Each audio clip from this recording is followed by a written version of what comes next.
Welcome to Team Perry's Step Out of Line podcast, featuring co-hosts Perry and Lori Finkelstein. Together, they explore, meet, and share inspirational stories with guests who have made a positive impact in today's world. This podcast resonates with our hope to make this world a better place one step at a time through love, acceptance, and uplifting conversations.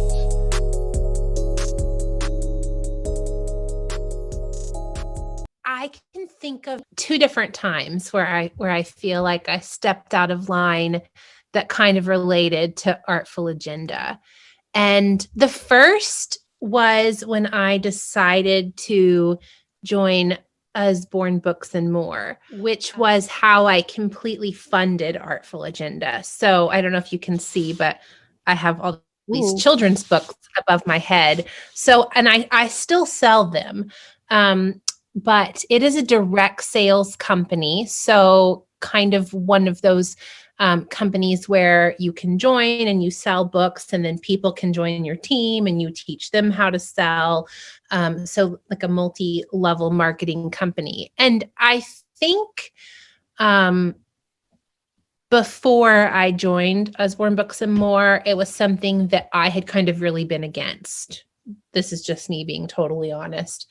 Right. I wasn't into sales. Kind of, if people in my life sold things, I would often be like, oh, I don't know how I feel about that. But I had started making some YouTube videos. I made a video on how to curl your hair, and it did really well. And a lot of people watched it. And so I started making more YouTube videos. And then my friend Sarah asked me to host a book party for her online. And so I did, because I was really, really close friends with Sarah. And I thought, I got to do this for her. She's been such a great friend. And I fell in love with the whole concept of selling books online and just the books in general. And so I think that was kind of the first thing for me. It felt like stepping out of line for myself, for my own thoughts about direct sales or multi-level marketing or any type of business like that. And so it felt like taking a risk to me, just because that was something that maybe I hadn't always had the best opinion of. And I kind of threw myself into it, and it exploded for me in a way that I could have never imagined. And so that was probably the first thing for me that I can think of that was really like stepping out of line. Mm-hmm. And I still do it because I love it. I love children's books. I have 3 kids, and I grew up in a home just filled with kids' books. It's when I think about my childhood, that's what I think about. And so I think the combination of making videos, which was something that I had been into, and making book videos and sharing the books with people. And then also my love of, I used to be a high school teacher. So training people and teaching people how they too could sell children's books, that became very successful for me, to the point where I was able to take that money that I was earning and invest it in Artful Agenda. When I first decided that I wanted to start Artful Agenda, I think it sort of felt like not necessarily just going with the flow or doing what everybody else had done, because when I talked to people about my idea, and I don't have any hard feelings towards anybody who said this, but I heard a lot of, well, surely that's already been done. Or, I don't know, my husband tried to start an app and it didn't go very well. Or, oh my gosh, you have no idea how expensive that's going to be, which they were right. I didn't have any idea. Or, there's going to be so many things that you're going to have to think about as far as, the servers to host all of that, and the security and this and that. I just heard a lot of concerns. And I think that can be people's gut reaction when you approach them with some idea that you have that's big. They want to protect you. They don't want to see you fail, and they don't want to see you take some huge risk that might be terrible in the end. Right. And so they want to point out all of the potholes, you know? And so I think for me, it felt like stepping out of line to just say, you know what? I believe in this idea so much. I've had this idea for almost a year. I can't stop thinking about it. And I'm going to take this money that I've earned with my book business, and I'm going to put it into this idea that I have and see where it goes. So Artful Agenda, how did you come up with it? Like, are you also dragging around a big pocketbook with a big plan your whole life? And you're like, that's it, I've had it. I can't schlep my life anymore in my bag. Yes. So I was actually just on a call just right before this one, talking to my marketing agency that I work with. And we were both talking about how, like, when we were in college, we would have our computer up for taking notes, and then we would have our paper planner, you know, and I would just like write in my planner all the time throughout all my classes, and I loved it, and I would try to color code it, and it gave me, it's funny that you would say like you love the smell. I like loved that feeling of like a fresh planner, a fresh piece of paper, and it just felt like this kind of open book feeling. I always loved that. And so all throughout college, I was really into it, because when I was in college, I really only had to worry about my schedule. And so having a paper planner, it worked for me pretty well. And also I was carrying a backpack around, so it wasn't a big deal to always have it with me. When I got out of college was when I started to realize, oh, this is not really working out anymore. I got married pretty quickly after college. And so immediately I had somebody else's schedule that I needed to sync up with. And that just, you know, it became pretty apparent pretty quickly that just wasn't going to work. You know, and I'm sure, you know, if you guys are trying to sync up schedules in your family, you can relate. If I had something in my paper planner, I would have to tell my husband about it so that he could put it in his Gmail calendar. And if he, or his iPhone calendar on his phone or whatever he used at the time, gosh, when we got married, I don't even think iPhones existed, but whatever he was using for his calendar. And when I got married, we didn't have cell phones. So go on. Right. So and then when he would put something in his calendar, I would need to then go write it down in mine. And so there was just a lot of double entry. And so what would happen, and I really started to feel this strongly when I started my book business, because I was having these online events at night. And that's what I still do. I run these online events where people can come and they can watch the videos and discover the books. And I would have these events at night, and I needed my husband to know, well, I have this event tonight, so this is definitely a night when we need to be home or whatever. And, you know, he's a musician, so I had to make sure he didn't have a show. And so when I started my book business, I remember buying this beautiful Lily Pulitzer planner. I loved it so much. Yes. And it was so cute. And to this day, still one of my favorite paper planners. And I remember just sitting down and like writing all of my book parties in there and his shows and keeping up with it for, I don't know, maybe 3 weeks.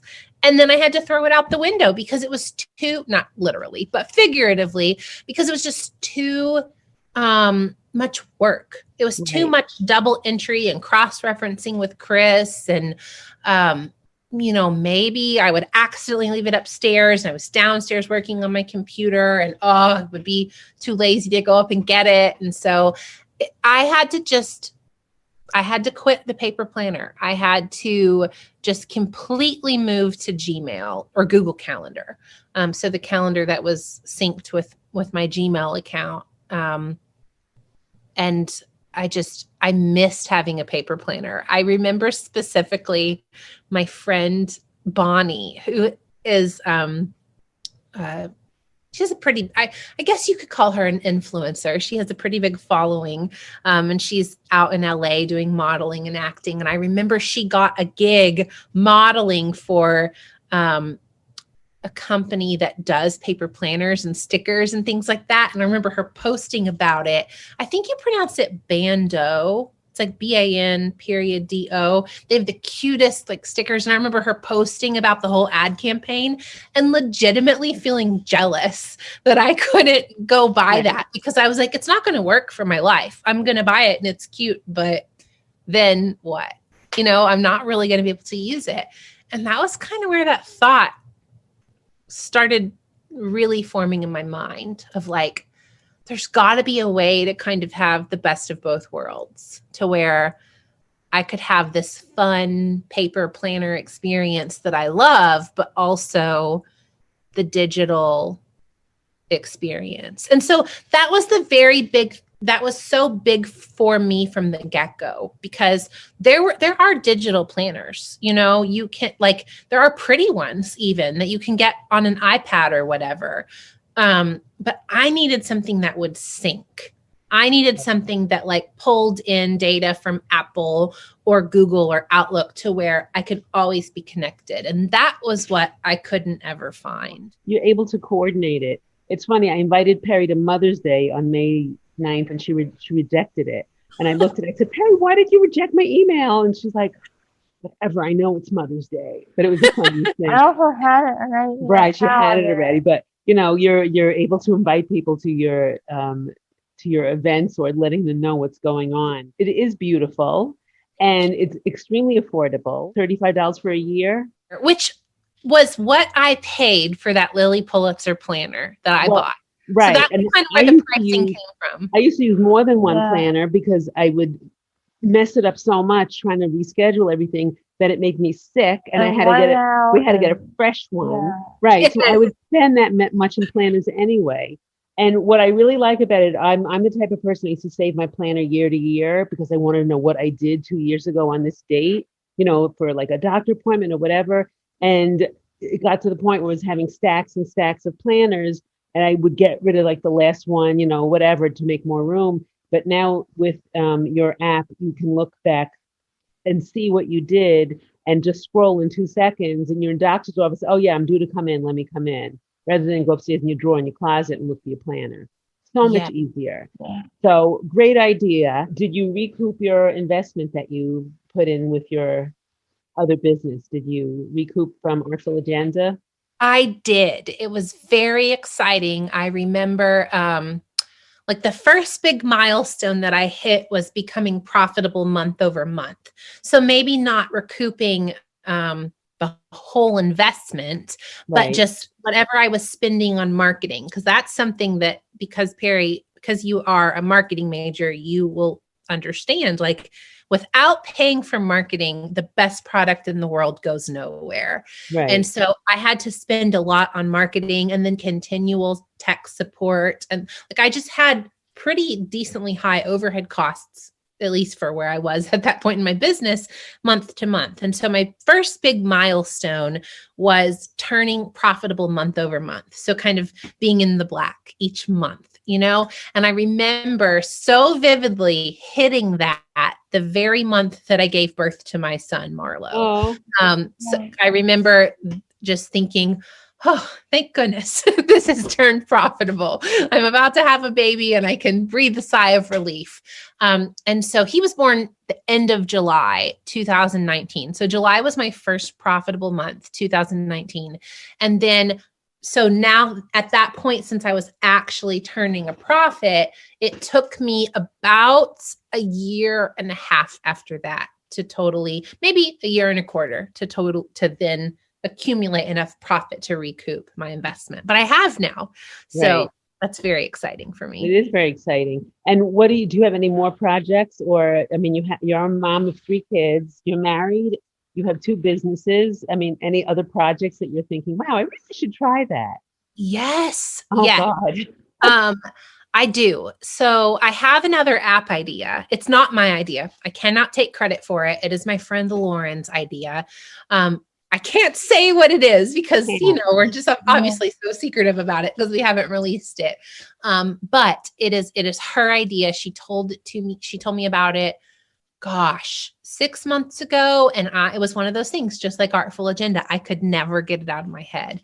And so we have started on it in the sense that we have registered our business. We have an LLC registered and we've met a few times, but it's kind of, we're taking it slowly. She's about to have her fourth kid. And so we're taking it slowly. We're definitely making progress and working on it, but we're pacing ourselves with it just because we also have a lot going on. So I do have that, kind of in the back of my mind as something that I'm excited to do. And it's fun to be able to walk through the app development process the second time, actually knowing things now, because I knew nothing the first time and made so many mistakes. So it's nice to kind of go through the process the second time and be like, oh, I know a little bit about how to do this. But so I have that. And then just continuing to develop things with Artful Agenda. We just hired our first real employee. Before, I always contracted out my work and my development. And I've just hired my first full-time in-house developer. Once she gets in and gets trained and kind of figures out the lay of the land, how the whole, back end of Artful works, then we'll be sitting down and kind of creating a new roadmap for what we want to develop next with the app, what kinds of features and things like that we want to develop. So I have a lot more that I want to do with it for sure. I think that it still has a lot of room to grow as far as what it can do. You said, oh, my husband's a musician. We wanted to coordinate schedules. I said, oh, let me just see who her husband is. Maybe we know him. And then we realized that your husband is Kris Allen. And we remember the face because he is adorable. And he won against Adam Lambert in American Idol, which is insane because he had such a talented, I remember that season was so incredible. How was that experience for you? I think you were dating your college sweethearts or high school sweethearts, you and your husband? We were high school sweethearts. And so we got him in his early days. So how is it watching another person make a transition from a regular person who nobody knows and all of a sudden he's on top of the world one season in American Idol and then continues? How crazy is that? Your life must have been insane. You're trying to be a mom and have a normal life, but how crazy is that? So I got married when I was 22, and when we got married at that point, I mean, if for anybody who's watched American Idol, you always have you're going to Hollywood, right. That big moment or whatever. There are actually a couple rounds of interviews with producers before you even get to interview in front of the celebrity judges. Right. So when we got married, Kris had already made it through the first few rounds. He was already kind of in the process of auditioning when we got married. And then right after we got married, he quote unquote made it to Hollywood, which was really exciting. And then we got married in September. That November, he went to what they call Hollywood Week. Right. So that's where everybody, is kind of in Hollywood in person. They're competing against each other. And I mean, it just obviously took off from there. It was the wildest experience that you could ever have in your life. I look back on it now, and to be honest with you, it feels like a different life. Right. A wonderful life, but it was a different life. It was, Kris handled it beautifully. He really did. He's a very humble person. He's very, go with the flow, unassuming. I heard him say to somebody the other day, I don't remember why they were talking about it, that he sort of just had a confidence when he was on there, not a cockiness, but he just sort of had a confidence. He wasn't overly stressed. He wasn't he handled it so beautifully. I, on the other hand, did not handle it well. I was so anxious the whole entire time that he was on American Idol, just so anxious. Like I remember not even being able to eat. And then like after he would make it through to the next round, I remember we would always go to the Cheesecake Factory. There's one right by CBS Studios. And I would eat like the whole restaurant because I was so starving because I had been so nervous I couldn't even eat. I just had so much anxiety. I think that when you have somebody that you love who's very much in the public eye, or at least this is how I feel, I don't ever want to see somebody that I love criticized or judged or anything. Like I had so much anxiety for him because I never wanted to hear a critical word about him. I never wanted, I don't know. I felt very protective, I guess. And so I just was so anxious all the time. I still enjoyed a lot of it. I still have a lot of really, really good memories. But to be honest, it took me a while to kind of adopt that confidence that Kris had. I'll never forget. I mean, even after he won, I still remember always being worried, like, what does album sell enough? Or what would people think? Or what would people say? Or what do the reviews say? Or, I worried so much. And I remember one time we were in Vegas and Kris was opening for Keith Urban. And I remember that Keith Urban had asked Kris to sing a duet with him. And it was the duet that they had sang during the finale of Idol. And my friend Elizabeth was there. She was in Vegas on a work trip. And so we met up. And I remember telling her, I was like, I'm so nervous. I literally don't even think I can go watch it. And she was like, no, you're going to go watch it. You're going to believe in him. He's going to do great. You got to get it together. And it kind of like stuck with me. And I think from that moment on, I was like, okay, I got to get it together. And over the years, I've been able to just like get to a place where I feel like I don't have anxiety at all anymore. I very much enjoy him being a musician and performing and, but it took me a while to get there. It's hard, I think, to be on the outside looking in. It's funny because I think of my older kids in plays in school and I just kept thinking, don't screw up. Like I was in the audience, like a wreck, and it's like a sigh of relief when it's over that, that they did well and they didn't screw up. Or if they did screw up, I'd be like, one time my son fell asleep on a stage, in the school play, we're like, oh, it's typical. Look at him sleeping on stage. Like we laughed. But, as a parent, it sounds like, what you went through with your husband is like what I went through as a parent, seeing my kids do stuff and you're just like a wreck until it's over, whether it was softball or a dance recital. And, you look back now on it as you look back at, in the beginnings of it. That's just the way you get used to it. But, it's just a journey, that you take. Yeah, it was for sure a journey, for sure. And honestly, I'm so grateful that Kris was confident, because that definitely rubbed off on me. You know what I mean? Like I was like, oh, he's fine. And if somebody criticizes him, he can take it. He can handle it. Took a while, but I got there, so. And what are you going to do if one of your kids wants to be a singer? I would be okay with it because I think I've been through that journey. I've gone through all of that mental gymnastics, right? And kind of learned how to deal with all of those thoughts and feelings and anxieties. So I would be okay with it. I don't know which child would. Oliver has a beautiful singing voice, but he wants to be an engineer. He's very into all that. So like technical things. And then my two youngest, they're 4 and 1. So who knows, So you might have birthed an entrepreneur as well, who's going to one day do something amazing like you have done. And you'll be like, oh, let's do it this way because I learned how to do it this way. You'll be able to guide them. Right.